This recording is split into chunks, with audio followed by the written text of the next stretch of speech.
नमस्कार मित्रों, गरुड़ पुराण के पवित्र ज्ञान की श्रृंखला में आज हम लेकर आए हैं अध्याय 2 का दिव्य वाचन, जहाँ भगवान विष्णु गरुड़ जी को आत्मा की यात्रा, धर्म की शक्ति और कर्मों के प्रभाव के गहरे रहस्य समझाते हैं। आइए शांत मन से सुनते हैं यह अद्भुत संवाद। प्रथम अध्याय की शिक्षाएं सुनकर गरुड़ का मन शांत तो होता है, लेकिन अनेक प्रश्न अभी भी उनके हृदय में उठते हैं।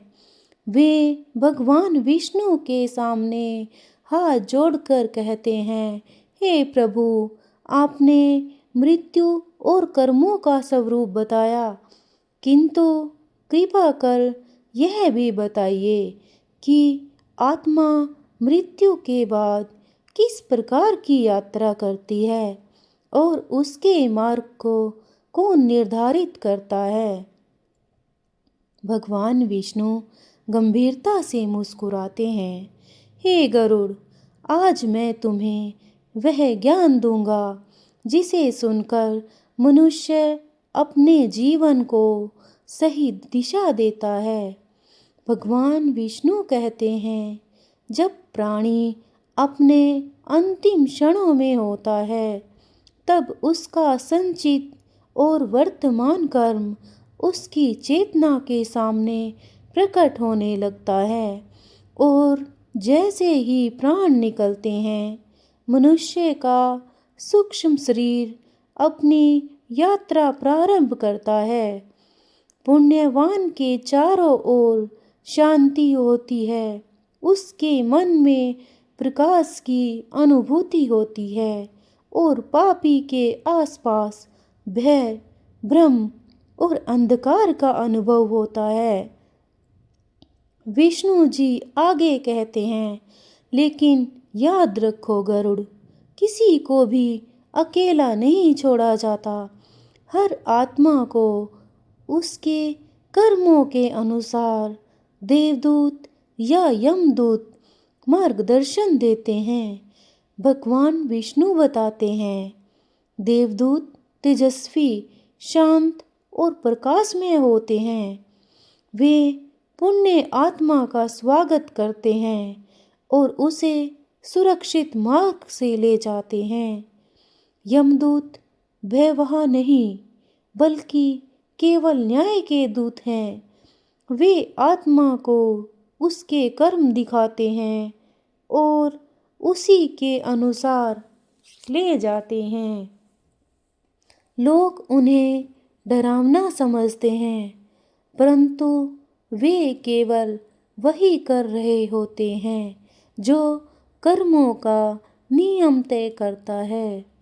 गरुड़ पूछते हैं, हे प्रभु, क्या आत्मा उसी क्षण न्याय प्राप्त कर लेती है? विष्णु जी कहते हैं, नहीं गरुड़, यात्रा लंबी है और हर चरण में कर्मों का हिसाब सामने आता है। भगवान विष्णु जी विस्तार से बताते हैं, मृत्यु के बाद पहले 12 दिन आत्मा के लिए अत्यंत महत्वपूर्ण होते हैं। इन दिनों में आत्मा अपने पुराने शरीर, घर और रिश्तेदारों से धीरे धीरे अलग होती है। पहला दिन आत्मा शरीर से अलग होकर ब्रह्म की अवस्था में रहती है।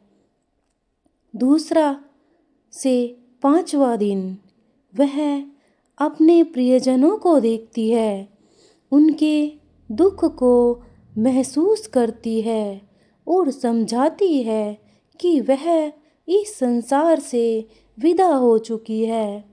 6 से 9वें दिन देवदूत या यमदूत उनके कर्मों का बही खाता दिखाते हैं। आत्मा अपने ही कर्मों के फल को स्वीकारने लगती है। 10वें से 12वें दिन उसका नया मार्ग निश्चित होता है। इन दिनों में मनुष्य द्वारा किए गए श्राद्ध, पवित्र कर्म और दान आत्मा के बोझ को हल्का करते हैं। भगवान विष्णु जी कहते हैं, हे गरुड़, कर्मों का न्याय पूर्णतः निष्पक्ष है। यह न तो कठोर है न ही पक्षपाती।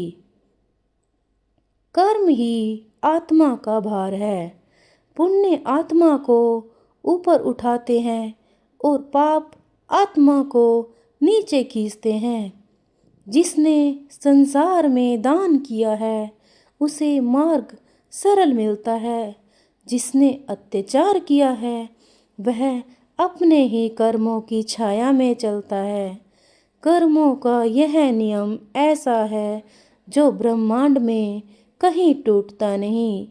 विष्णु जी गरुड़ को समझाते हैं, मनुष्य को धर्म इसलिए दिया जाता है ताकि वह जीवन को संतुलित और शुद्ध बनाए रख सके।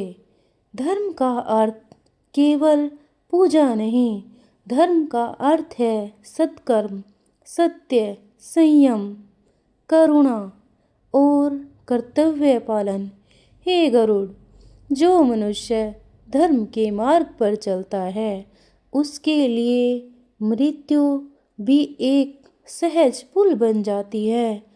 गरुड़ पूछते हैं, हे प्रभु, कर्मों की बात जब आती है तो मनुष्य कैसे जाने कि कौन सा कर्म पाप है और कौन सा पुण्य?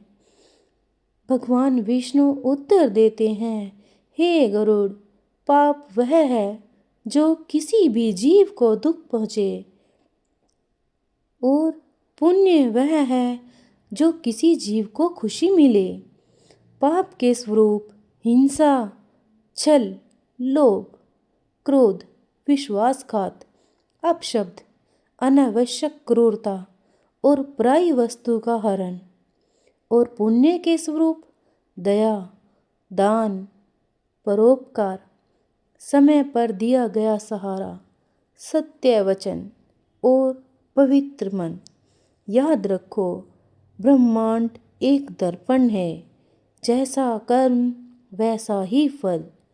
विष्णु जी गरुड़ से कहते हैं, हे पक्षीराज, अध्याय 2 का यह ज्ञान मनुष्य को समझाता है कि आत्मा अमर है, कर्म अनिवार्य है और मृत्यु केवल एक परिवर्तन है। गरुड़ गहरी श्रद्धा से प्रणाम करते हैं, हे प्रभु, आपका यह संदेश जीवन और मृत्यु दोनों का मार्ग प्रशस्त करता है। जय श्री हरि।